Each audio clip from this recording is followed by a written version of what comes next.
पिछले वीडियो में हमने आपको सिखाया था कि रेट ऑफ रिएक्शन कैसे निकाला जाता है, किसी रिएक्शन का रेट ऑफ रिएक्शन कैलकुलेट करने की क्या ट्रिक है। अगर वो वीडियो आप न देखे हों तो यूट्यूब में सर्च करिए rate of reaction chemistry bye PC sir, वो वीडियो आ जाएगा, उसे जरूर देखिए। और बच्चों आज आपको सिखाने चल रहे हैं रेट ऑफ रिएक्शन को कौन कौन से फैक्टर हैं जो प्रभावित करेंगे, factor affecting the rate of reaction. बहुत इंपॉर्टेंट है, वीडियो ध्यान से देखिएगा, पूरा देखिएगा। तो बच्चों आप सबका स्वागत है आपके प्रिय channel chemistry bye PC sir पर, और नाम तो सुना ही होगा, one and only PC sir. आइए स्टार्ट करते हैं factor affecting rate of reaction. Suppose करिए कि हमारे पास कोई रिएक्शन है, हमने मान लिया ए गिव्स बी, ये रिएक्टेंट है, ये प्रोडक्ट है। तो सबसे पहला फैक्टर देखते हैं कंसंट्रेशन ऑफ रिएक्टेंट। तो बताइए जैसे आप ए का कंसंट्रेशन बढ़ाओगे, रिएक्टेंट का कंसंट्रेशन बढ़ाओगे, रिएक्टेंट ज़्यादा ब्रेक करेगा और वो प्रोडक्ट में कन्वर्ट होगा। यानी अगर इसका कंसंट्रेशन आप बढ़ाएंगे तो प्रोडक्ट ज़्यादा बढ़ेगा, और प्रोडक्ट ज़्यादा बढ़ रहा है इसका मतलब रिएक्शन का रेट फास्ट है, रिएक्टेंट जल्दी जल्दी प्रोडक्ट में जा रहा है। तो हम कह सकते हैं कि जो रेट है ये डायरेक्टली प्रोपोर्शनल है कंसंट्रेशन ऑफ रिएक्टेंट के। लीजिए अगर कंसंट्रेशन रिएक्टेंट का आप बढ़ाएंगे तो रिएक्शन का रेट बढ़ेगा, कंसंट्रेशन रिएक्टेंट का घटाएंगे तो रेट घटेगा। आइए दूसरा फैक्टर की बात करते हैं, प्रेशर। अब आप बताइए अगर आप प्रेशर ज़्यादा अप्लाई करेंगे तो रिएक्टेंट ज़्यादा प्रोडक्ट में टूटेगा, ज़्यादा प्रेशर मोर प्रोडक्ट। और अगर प्रोडक्ट ज़्यादा बन रहा है इसका मतलब है कि रिएक्शन का रेट बढ़ रहा है। यानी प्रेशर के लिए हम कह सकते हैं rate directly proportional to pressure. लीजिए अगर रिएक्शन के ऊपर आप प्रेशर बढ़ाएंगे तो रिएक्शन का रेट बढ़ जाएगा, और अगर प्रेशर घटाएंगे तो रिएक्शन का रेट घट जाएगा। आइए टेम्परेचर की बात करते हैं। अब टेम्परेचर की बात कर लीजिए, अगर आप टेम्परेचर बढ़ा देंगे तो रिएक्टेंट के मॉलिक्यूल की काइनेटिक एनर्जी बढ़ जाएगी, और अगर काइनेटिक एनर्जी बढ़ जाएगी तो फिर वेलोसिटी बढ़ जाएगी, और वेलोसिटी बढ़ेगी तो हमें पता है काइनेटिक एनर्जी होता क्या है, kinetic energy is equal to half mv²। लीजिए ये तो फैक्टर कांस्टेंट रहा, मॉलिक्यूल का मास भी कांस्टेंट है, यानी काइनेटिक एनर्जी किसके डायरेक्टली प्रोपोर्शनल है, वेलोसिटी के। ठीक है, और अगर आप टेम्परेचर बढ़ाएंगे तो मॉलिक्यूल की वेलोसिटी बढ़ जाएगी, अगर मॉलिक्यूल की वेलोसिटी बढ़ेगी तो मॉलिक्यूल में उछल कूद बढ़ जाएगा, और मॉलिक्यूल में उछल कूद बढ़ेगा तो रिएक्टेंट जल्दी जल्दी प्रोडक्ट में टूटना स्टार्ट।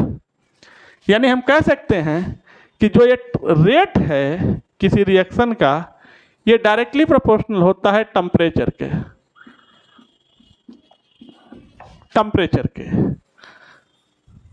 देखिएगा, और बच्चों ऐसा देखा गया है, ये कोई हार्ड एंड फास्ट रूल नहीं है, ऐसा देखा गया है कि अगर 10 डिग्री टेम्परेचर को बढ़ा दीजिए, एवरी 10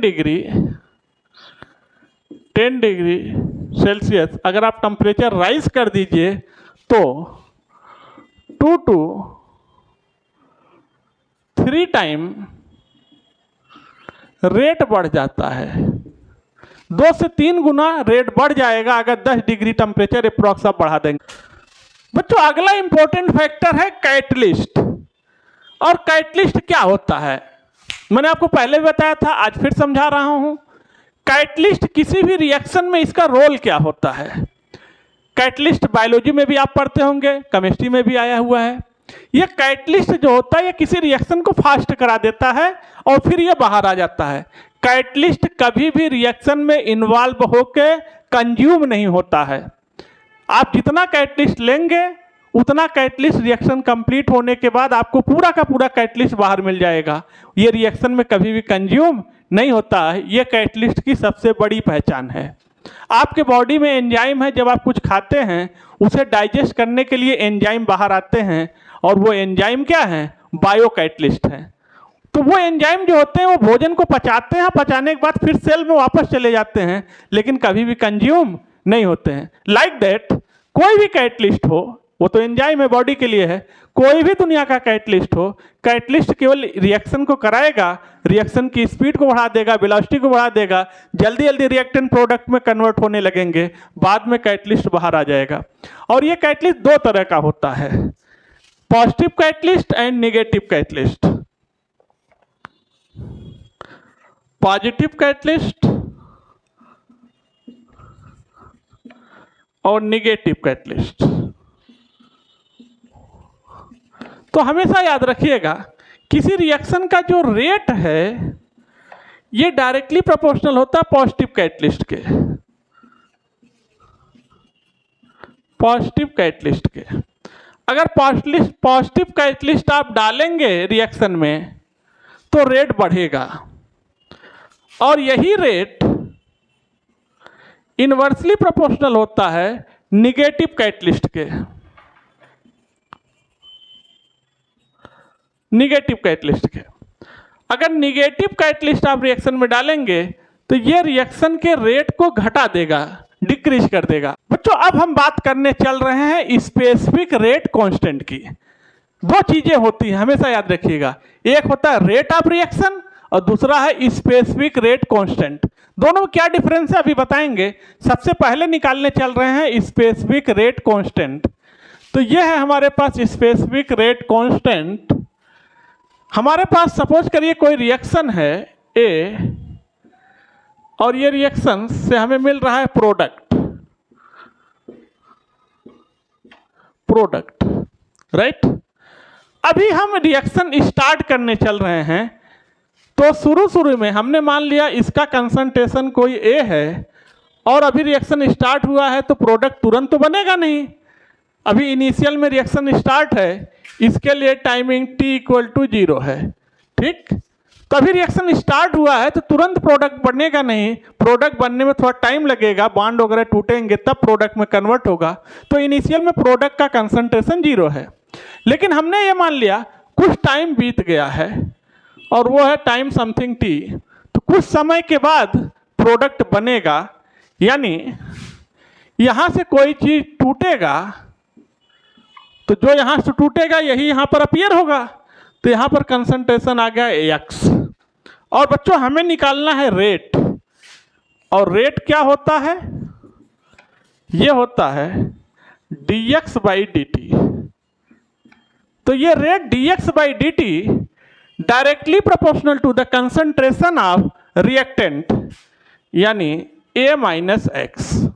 लीजिए, और हमें मैथमेटिक्स के अकॉर्डिंग पता है कहीं पर अगर प्रोपोर्शनलिटी हटाना है तो हमें कोई कांस्टेंट लाना होगा, तो एक कांस्टेंट हम ले आते हैं। तो यह है dx/dt = k A-x, राइट। अब ध्यान दीजिएगा, हमने मान लिया इफ A-x इज यूनिटी।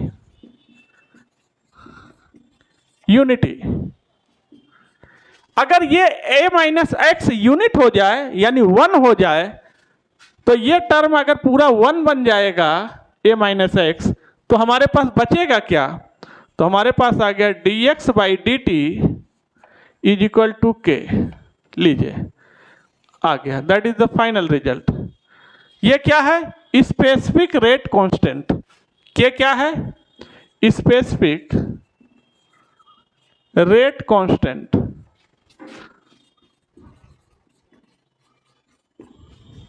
और dx/dt क्या है, रेट ऑफ रिएक्शन। ये क्या है, रेट ऑफ रिएक्शन।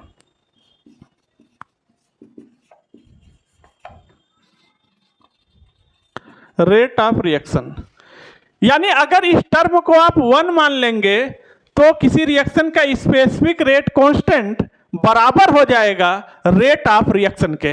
देखिए dx/dt = k।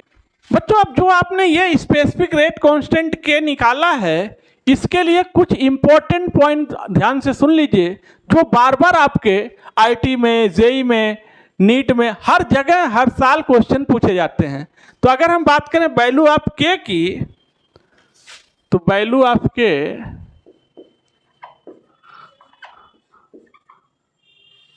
पहली चीज, इस के की वैल्यू किसी चीज पे डिपेंड नहीं करती है, जैसे ये कंसंट्रेशन पे डिपेंड नहीं करती है, ये प्रेशर पे डिपेंड नहीं करती है। पहली चीज, दो चीज पे डिपेंड नहीं करती,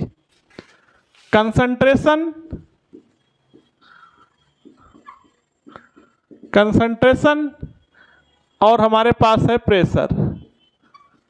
अब वो कहेंगे प्रेशर को 10 atm से 500 atm बढ़ा दिया, बताओ स्पेसिफिक रेट कांस्टेंट पर कितना चेंज आया? कोई चेंज नहीं आया, क्योंकि स्पेसिफिक रेट कांस्टेंट के प्रेशर पे डिपेंड नहीं करता है और कंसंट्रेशन पे डिपेंड नहीं करता है। वो बोलेंगे कि बताओ रिएक्शन में हमने कंसंट्रेशन को 100 टाइम्स इंक्रीज कर दिया तो स्पेसिफिक रेट कांस्टेंट कितने टाइम बदल गया? कोई फर्क नहीं आएगा, क्योंकि स्पेसिफिक रेट कांस्टेंट के ये कंसंट्रेशन पे डिपेंड ही नहीं करता। अब सवाल है साहब डिपेंड करता किस पे है? दो चीज पे डिपेंड करता है, पहला था, दूसरा, तीसरा टेम्परेचर। भैया अगर टेम्परेचर के साथ आप खिलवाड़ करोगे तो स्पेसिफिक रेट कांस्टेंट के चेंज हो जाएगा। टेम्परेचर पे डिपेंड करता है ये, यानी टेम्परेचर से कोई भी खिलवाड़ आप करेंगे तो के की वैल्यू चेंज हो जाएगी। यानी specific rate constant depends on temperature and catalyst. और चौथी चीज क्या है? कैटलिस्ट। कैटलिस्ट लीजिए, तो इस कैटलिस्ट पे डिपेंड करेगा और टेम्परेचर पे डिपेंड करेगा के की वैल्यू, और किसी चीज पे के की वैल्यू डिपेंड नहीं करती है। अगर टेम्परेचर चेंज करोगे तो स्पेसिफिक रेट कांस्टेंट चेंज हो जाएगा, अगर कैटलिस्ट को बदल दोगे आप तो स्पेसिफिक रेट कांस्टेंट चेंज हो जाएगा। फॉर टू डिफरेंट रिएक्शन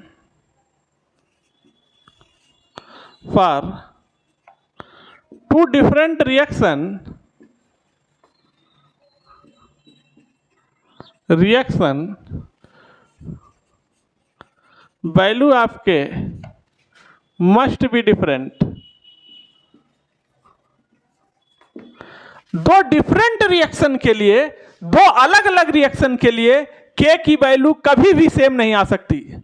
अगर रिएक्शन बदल गया तो के की वैल्यू ऑलवेज बदल जाएगी। For a particular reaction value of K is different at different temperature always. अगर हम बात करें यूनिट ऑफ के की, यूनिट ऑफ के, तो ये स्पेसिफिक रेट कांस्टेंट के की यूनिट होती है मोल की पावर 1 - n लीटर की power n-1 second inverse, that is the unit of के। तो बच्चों आज के वीडियो को यहीं पर रखते हैं। आप लोग वीडियो को लाइक करिए, चैनल को सब्सक्राइब करिए, बेल आइकन हिट करिए और लिंक को अपने फ्रेंड्स में शेयर कर दीजिए। फिर आपसे मिलते हैं नेक्स्ट वीडियो में, तब तक के लिए थैंक यू, धन्यवाद।